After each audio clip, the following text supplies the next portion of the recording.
ചോദ്യം എന്നറിയുമോ മുഹമ്മദ്, ലഇൻ കുന്ത സാദിഖൻ, നീ പ്രവാചകനാണെന്ന് വാദിക്കുന്നുണ്ടല്ലോ, നീ നബിയാണെന്ന് വാദിക്കുന്നുണ്ടല്ലോ, നിന്റെ വാദം സത്യസന്ധമാണെങ്കിൽ ഞാൻ നിന്നൊരു കാര്യത്തിൽ വെല്ലുവിളിക്കട്ടെ.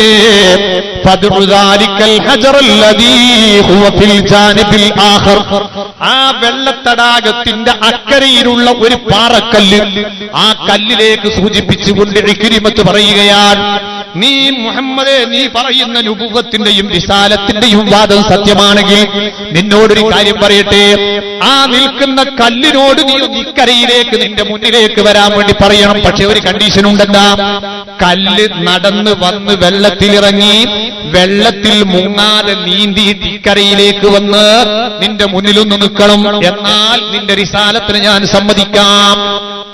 അവിശ്വാസിയായ ഇക്രിമത്തിനറിയാം നുബുവത്തിനും റിസാലത്തിനും പറ്റിയിരിക്കുന്ന ശരീരം സാധാരണ ശരീരമല്ല.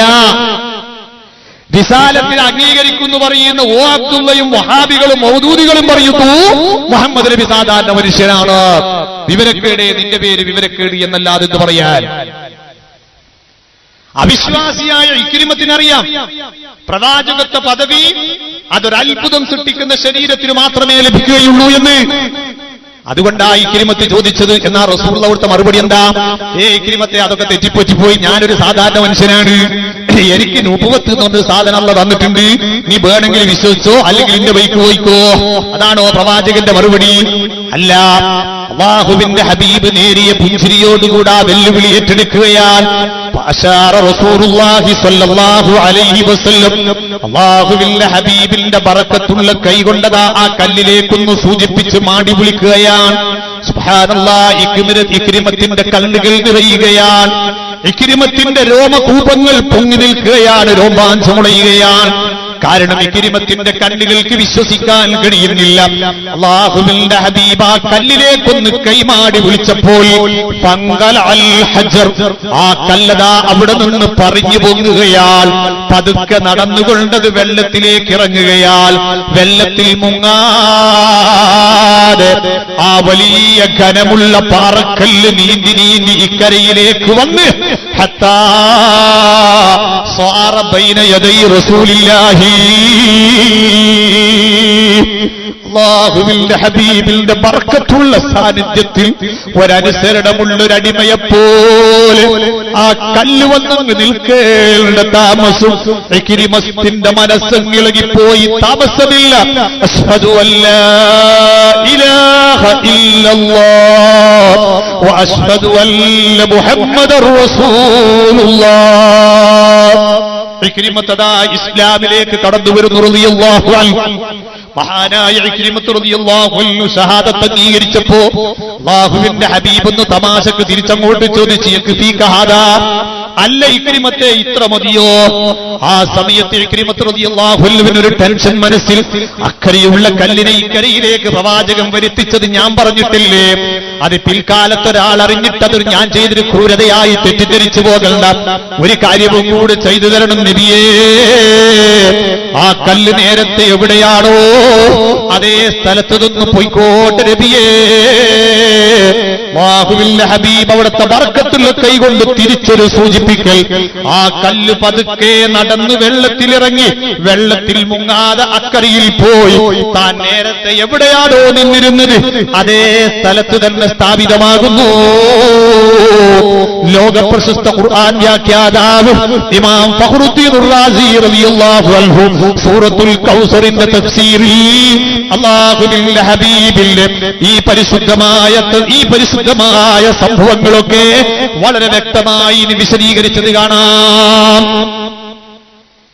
അല്ലാഹുവിന്റെ ഹബീബ് പ്രവാചകത്വ പദവിയോട് യോജിച്ച ഒരാളാകണമെങ്കിൽ ഇത്തരത്തിലുള്ള അത്ഭുതങ്ങൾക്ക് സാക്ഷിയാകാൻ പറ്റണമെന്ന് ചിന്തിച്ചവരാണ് മുശ്രിക്കുകളടക്കം. എന്നിട്ട് റസൂലുള്ളയാണെന്ന് സമ്മതിക്കുന്നു എന്ന് പറയുന്ന മുജാഹിദുകാരനും ജമാഅത്തുകാരനും ഇപ്പോഴും പറയുന്നു മുഹമ്മദ് നബി അതൊരു സാധാരണ മനുഷ്യൻ മാത്രം. മഹാനായ ഇമാം ബുഖാരി റളിയല്ലാഹു അൻഹു റിപ്പോർട്ട് ചെയ്ത ഹദീസിൽ കാണാം, ഖൈബർ യുദ്ധം കഴിഞ്ഞു വരുന്ന സമയം മഹാനായ നബി സല്ലല്ലാഹു അലൈഹി വസല്ലമ തങ്ങളെയും സഹാബത്തിനെയും ഇമാം ബുഖാരി റളിയല്ലാഹു അൻഹു അവിടത്തെ സഹീഹുൽ ബുഖാരിയുടെ 9613 ഹദീസായിക്കൊണ്ട് റിപ്പോർട്ട് ചെയ്ത ഹദീസിൽ കാണാം, മഹാനായ നബി സല്ലല്ലാഹു അലൈഹി വസല്ലമ തങ്ങളും സഹാബത്തും ഖൈബർ യുദ്ധം തിരിച്ചു വരുന്ന സമയം റസൂലുള്ളാഹിയും സഹാബത്തും വിജയിച്ചു. പക്ഷേ വരുന്ന വഴിയിൽ അതാ ജൂതന്മാര് റസൂലുള്ളാഹിക്ക് ഒരു സ്വീകരണം കൊടുക്കുന്നു. ജൂതന്മാര് റസൂലുള്ളാഹിക്ക് ഒരു സ്വീകരണം കൊടുക്കാൻ തീരുമാനിച്ചു. സ്വീകരണം കൊടുത്ത് എങ്ങനെയാണെന്നറിയോ? മോശാക്കിയിട്ടൊന്നുമല്ല, നല്ല ആടിന്റെ മാംസം കൊണ്ടുണ്ടാക്കിയ വിഭവങ്ങൾ തയ്യാറാക്കിക്കൊണ്ടാണ് ജൂതന്മാര് റസൂലുള്ളാഹി തങ്ങൾക്ക് സ്വീകരണം കൊടുത്തു. സഹാബത്ത് റസൂലുള്ളാഹി സൽക്കാരം സ്വീകരിച്ചു. സഹാബത്ത് ഒന്നിച്ചുള്ളവരും പോയി. ഭക്ഷണ സുപ്രയ്ക്ക് ചുറ്റുഭാഗത്തിരുന്നു. നിറയെ നല്ല ആടിന്റെ മാംസം. റസൂലുള്ളാഹി തങ്ങൾ ഭക്ഷണപാത്രത്തിലേക്ക് കൈവച്ചു. സഹാബത്ത് കൈവച്ചു. സഹാബാക്കളിൽ പലരും ആദ്യം തന്നെ മാംസം എടുത്ത് കഴിച്ചവരുണ്ട്. പക്ഷേ അല്ലാഹുവിന്റെ ഹബീബ് തന്റെ മുന്നിലുള്ള ആടിൻ മാംസത്തിൽ നിന്ന് ഒരു കഷ്ടം പതുക്കെ നുള്ളിയിട്ട് മുറിച്ചെടുത്ത് തന്റെ വായിലേക്കിട്ടു. അല്ലാഹുവിന്റെ ഹബീബ് ആ മാംസം ഇങ്ങനെ ചവച്ചരക്കുമ്പോ പെട്ടെന്ന് പ്രവാചകർ സല്ലല്ലാഹു അലൈഹി വസല്ലമ തങ്ങൾ ഒന്ന് മൗനിയായി.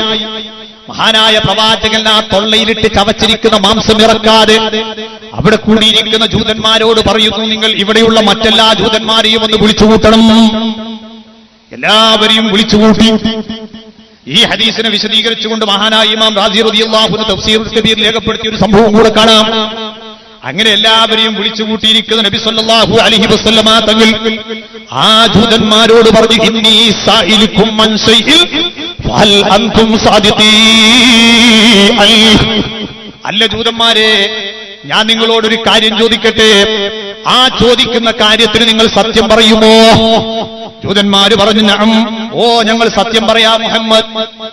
നബി സല്ലല്ലാഹു അലൈഹി വസല്ലമ തങ്ങൾ സദസ്സിലുള്ള ഒരു ജൂതനോടാണെന്നും അതല്ല കുറെ ആളുകളോടാണെന്നും ഹദീസിൽ രണ്ട് റിപ്പോർട്ട് കാണാം. പ്രവാചകർ സല്ലല്ലാഹു അലൈഹി വസല്ലം ചോദിക്കുന്നു, മൻ അബൂക്കും, നിങ്ങളുടെയൊക്കെ വാപ്പ ആരാണ്, ഓരോന്ന് പറയണോ?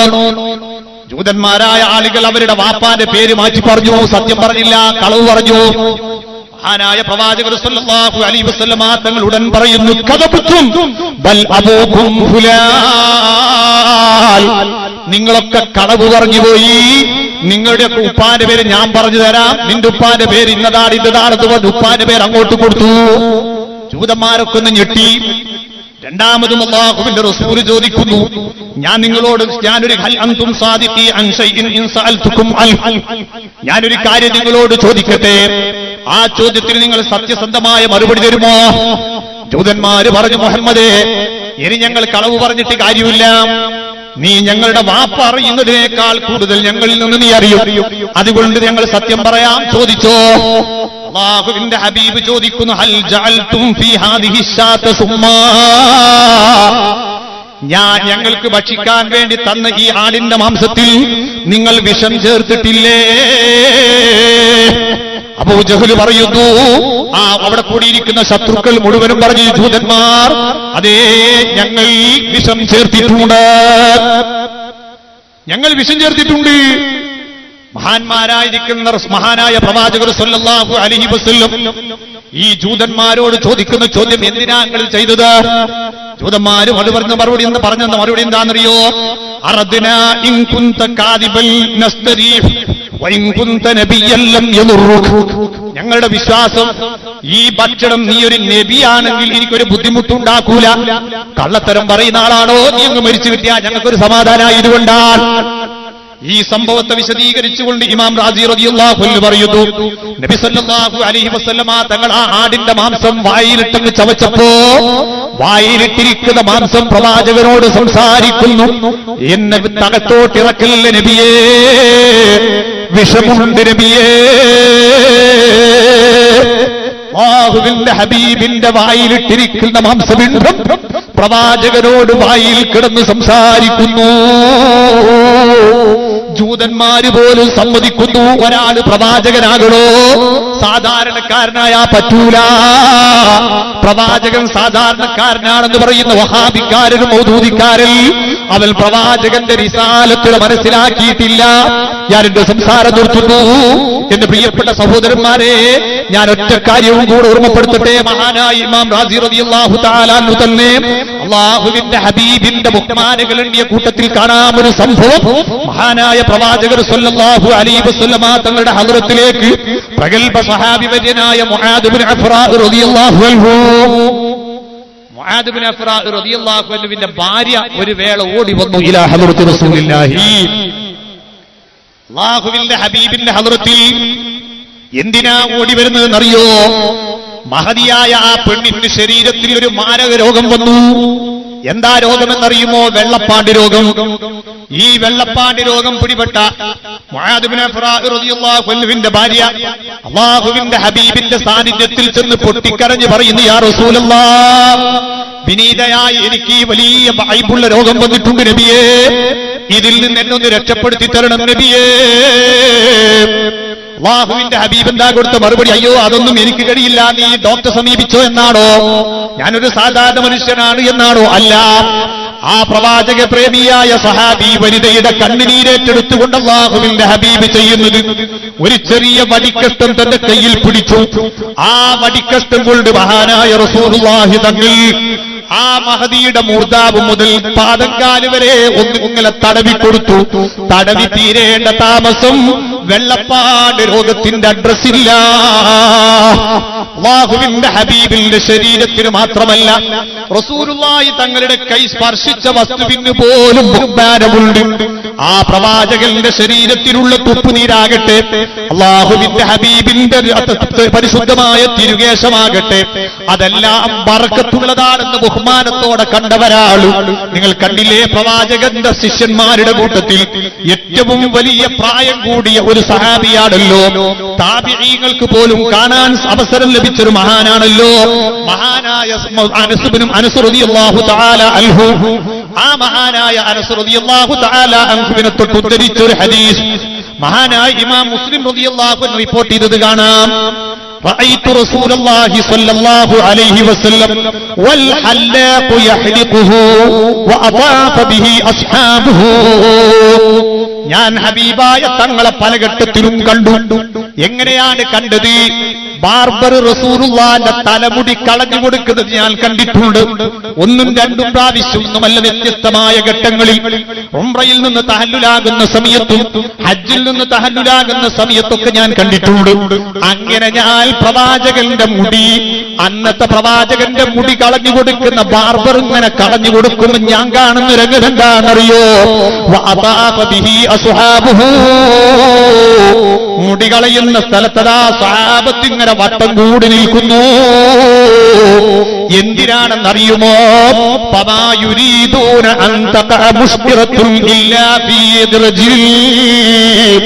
അല്ലാഹുവിന്റെ ഹബീബിന്റെ നല്ല നീണ്ട മുടിക്കെട്ടുകൾ സഹാബത്തിന്റെ കയ്യിൽ കിട്ടാൽ അവര് വട്ടം കൂടി നിൽക്കാറുണ്ട് കേട്ടോ. ഇമാം മുസ്ലിം റളിയല്ലാഹു അൻഹു നിവേദനം ചെയ്ത ഹദീസാണ്. പ്രവാചകർ സല്ലല്ലാഹു അലൈഹി വസല്ലമ തങ്ങളുടെ മുടി വളരെ നീണ്ട ഒരു ഘട്ടമുണ്ടായിട്ടുണ്ട്. ആ നീണ്ട മുടിക്കെട്ടുകൾ തന്നെ വാരിയെടുക്കാൻ വേണ്ടി സ്വഹാബത്ത് ചുറ്റി നിന്ന രംഗം ഞാൻ കണ്ടിട്ടുണ്ട്. അങ്ങനെ അനസ് റളിയല്ലാഹു അൻഹുവിന് കിട്ടിയ ഒരു മുടി, ആ മുടി അനസ് റളിയല്ലാഹു അൻഹു സ്റ്റോക്ക് ചെയ്തു. മഹാനായ അനസ് റളിയല്ലാഹു അൻഹു താബിഈങ്ങളിൽ പ്രഗൽഭരായ സാബിത്തുൽ ബുനാനി റളിയല്ലാഹു അൻഹുവിനെ വിളിച്ചുകൊണ്ട് വസിയത്ത്, ഓ സാബിത്തുൽ ബുനാനി, വിനീതനായ ഞാൻ വഫാത്താകുന്ന സമയത്ത് നിങ്ങൾ എന്റെ ചാരത്തുണ്ടാകുകയാണെങ്കിൽ നിങ്ങളോട് ഞാനൊരു കാര്യം വസിയത്ത് ചെയ്യുന്നു, എനിക്കൊരു ഉപകാരം ചെയ്തു തരണം. എന്താണെന്നറിയുമോ? ഇന്നിത്തു ഇജ്അൽ തഹ്ത ലിസാനി മുസ്അറത്തുൻ മിൻ റസൂലില്ലാഹി സ്വല്ലല്ലാഹു അലൈഹി വസല്ലം.